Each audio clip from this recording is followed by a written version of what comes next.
Yo, what is up guys? Welcome back to the channel. I'm Sunzu and today we're looking at the day 1 of the Asian Games Esports 2026 Honor of King qualifier. So this isn't the main event yet.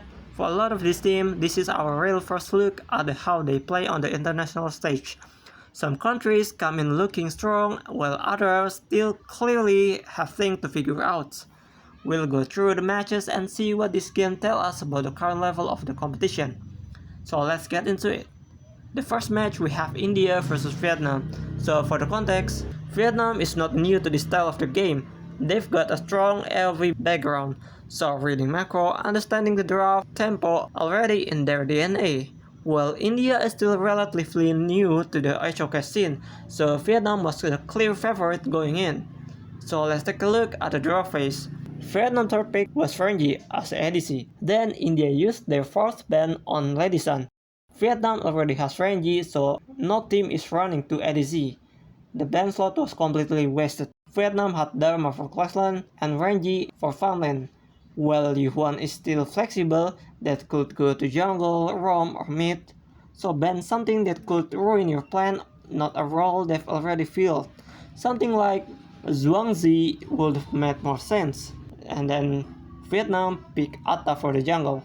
India need a class laner and a mid laner, so for class laner, Allen and Fatih were both available. For mid, Legend, Garuda and Zia were all solid pick.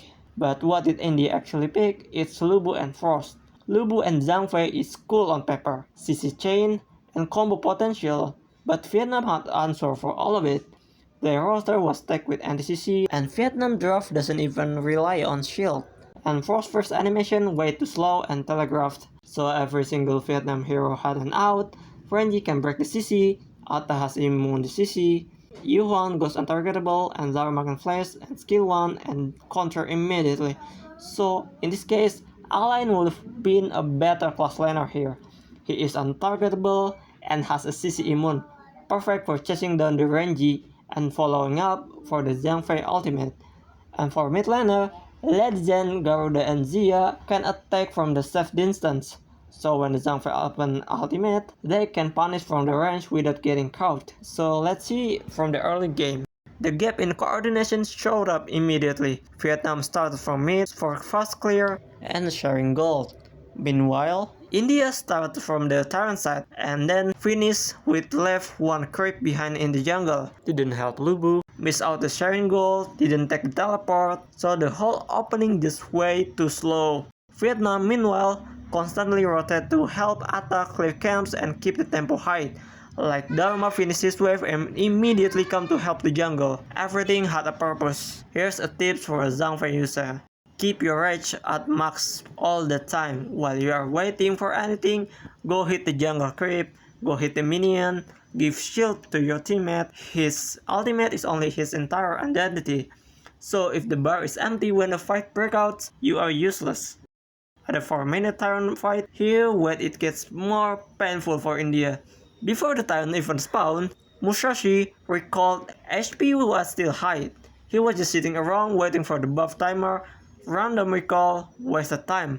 By the time he got back, Tyrant was already gone. Vietnam had already taken it while he was out, so now Musashi just had to clear the red buff instead. Vietnam, first off the Tyrant, spot him clearing the red, which is right behind the Tyrant, and immediately read the situation. India blue buff is wide open. Musashi showed up and you could tell he had no idea what to do. Running back and forth, couldn't commit to a target, couldn't decide whether to engage or bail, and that hesitation got him killed. No clear focus, no decisiveness, first bolt gone. As a jungler in a concentrated fight like this, you need to pick a target and commit to it. The moment you start second guessing the mid fight, you're already dead. So India never recovered from the tempo after that. By the minute 12:30, Vietnam take the overload with no resistance and with the 7k gold advantage. And then the game ends at 14 minutes and 10 seconds. Clean, disciplined performance from Vietnam. Kyrgyzstan. First game was good, first blood didn't come out until the 7 minutes and 30 seconds. Nepal eventually hit one clean teamfight and closed it out at 11 minutes and 26 seconds. So why couldn't Kyrgyzstan fight back? Because they have no front line. In a team fight, your front line is the one that opens the engage, absorbs the damage, and buys time for your damage dealer to actually do damage.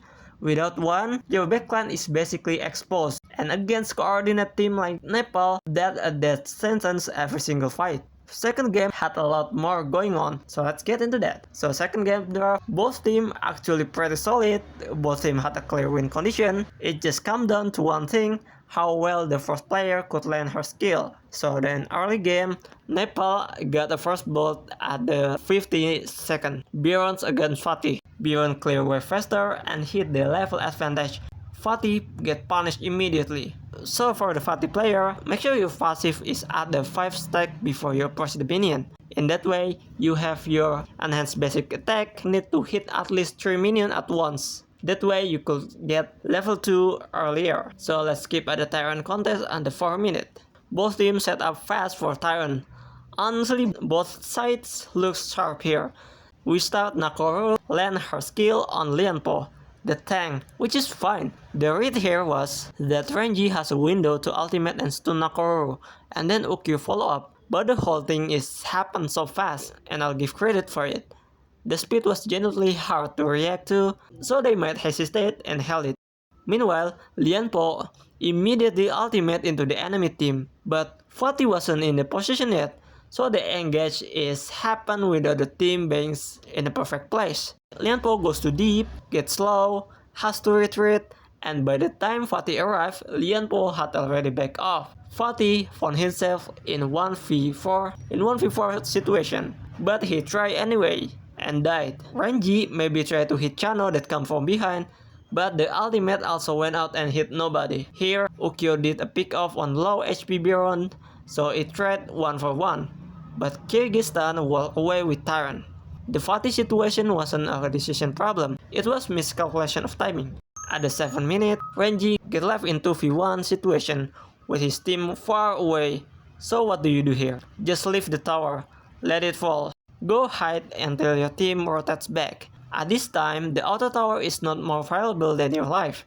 So Kyrgyzstan player keep running in late, one at a time, and keep getting killed because Nepal always had someone rotating in.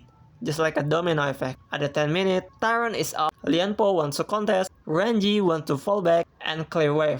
Here's the rule, everybody goes in or nobody goes in. If you're contesting Tyrant, your farmland needs to be there. If you're defending, everyone fall backs and wait. And the far wave is a class laner job, so farmland stay with the team. Splitting your ADC from the objective fight is how you lose both at the same time.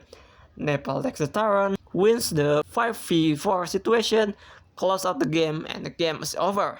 So we go to the third game, Syria versus Sri Lanka.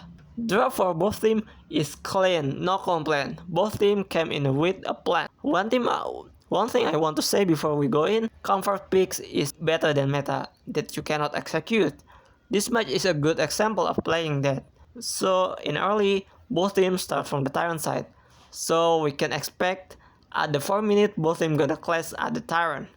Angela pulled off a clean ambush on Zhou from the river bush. Zhang Fei followed immediately. Zhou didn't get to press the flash, so first blood get by Syria. The team fight was almost perfect. Good targeting, clean follow up. The only thing is, Dune was slow on HP and still want to fight. Because of that, the jungler died and the Tyrant went to Sri Lanka. Here I just noticed, Lapu Lapu used Might instead of Flash as a roamer. The impact with Flash would have been way higher, and Zhou actually used roam item here. So anyway, let's get into the 6th minute. Xayah tried to pick a fight at the 6th minute and 23 seconds. Setup wasn't perfect, but it was doable. Then Angela stepped too far forward and get pulled by Ata. As a mage, you need to stay out at max range, close enough to follow up on your team engage, but far enough that you are not the target. And in the mid game, Sri Lanka was controlling the mid game well, keep forcing the overload, knocking down the 2 of the Syria in the tower, keep starting snowballing. It looked like they had already this locked down. And at the 16th minute, Zhou was sitting in the bush mid, with Lapu Lapu nearby in adjustment bush. Just try to get efficient. His team was clearly not in a fight mode at all. Zhang Fei came in and pushed Lapu-Lapu out, but instead of stopping there, he kept walking forwards like he knew something was in that bush, looking for the angle to land his ultimate. Zhou Yu was stuck here. His team was too far, enemy were closing in from all sides. He had to make a move, step out of bush, and try to flash out. But the second he showed himself, Syria went all in. No escape, no backup, he died right there. That's one pick reset the entire game. Syria clawed back and started contesting objective again. And what looks like a comfortable Sri Lanka win become a 50-50. And the game keeps on and going on to the minute 21. And here we are at the Tempest Dragon. So quick thing to consider, Sri Lanka has 2 smite. So he should be winning this, right? But let's see. Don't throw his ultimate on the backside of the Tempest. So he cannot even contest the Tempest anymore. He cannot get in. The ultimate objective, the Tempest Dragon. Sri Lanka Atta still had the smite. If Atta secure the Tempest, Sri Lanka wins. But by some miracle, Angela stole it and took the Tempest away from the Sri Lanka. Syria then wins the team fight and closed the game at 22 minutes 8 seconds. Wild match. Sri Lanka had a better marker for most of the game, but Syria had enough clutch play to drag it back. Okay, real talk, Indonesia and Philippines were always going to dominate this group. And the way Mongolia played here, I genuinely think they are just sandbagging on purpose. Like the first game, their jungle by a roam item. And the second game, their jungle played Charlotte with no jungle item. That's not mistakes, that's gotta be a choice. So, in my mind, it's Mongolia figured out they were probably using this one regardless, so why reveal your real strategy? Just save for the match that actually matter. We just haven't seen the Mongolia real game plan yet, so Indonesia won easily. Not much to break it down here, so let's just skip it. In the 5th match, we have Philippines and Pakistan. Philippines is 100% gonna win this. Unlike Mongolia, Pakistan actually trying. From the draft, Philippines run Mozi and Zhou Yu combo, a synergy that suffocates opponent in the early and mid transition. Pakistan pick Kui for pull and Dharma for push. And here's the thing, those two don't actually connect well. Like Kul wants to pull the enemies in, while Dharma wants to push out. So those win condition is the opposite direction. So they were always going to be hard to execute together. Heino was there too, not a bad pick, but just unclear how he fit in overall gameplay. We have Fang in jungle, probably to burst when Kui lands a pull. So let's see how they execute the draw. At the start, we already can see the experience gap show up immediately. Pakistan kept getting caught and outnumbered, not because Philippines was doing anything crazy, but because there were a lack of communication. In HOK, one mid is missing, call out can save your entire team. Without it, people walk into 1v3 situation thinking they are fine, even tank get burst down if they are walking alone to the wrong spot. So the targeting was all over the place. Dharma went after Nakoruru, and the other 4 went after whoever Kui pulled. Everyone doing their own thing, nobody doing the same thing. Like Philippines keep snowballing from there and game ended at 9 minutes and 53 seconds. Pakistan keep grinding, the more match you play, the faster the map awareness develop naturally. You can see it will improving, so it just takes more time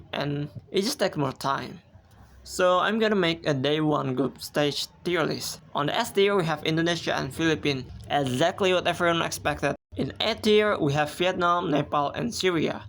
And B tier we have Pakistan, Sri Lanka and Kyrgyzstan. In C tier we have India. And D tier is Mongolia. Like if this breakdown was useful, subscribe if you are new, and I'll catch you in the next one. Sun Tzu out.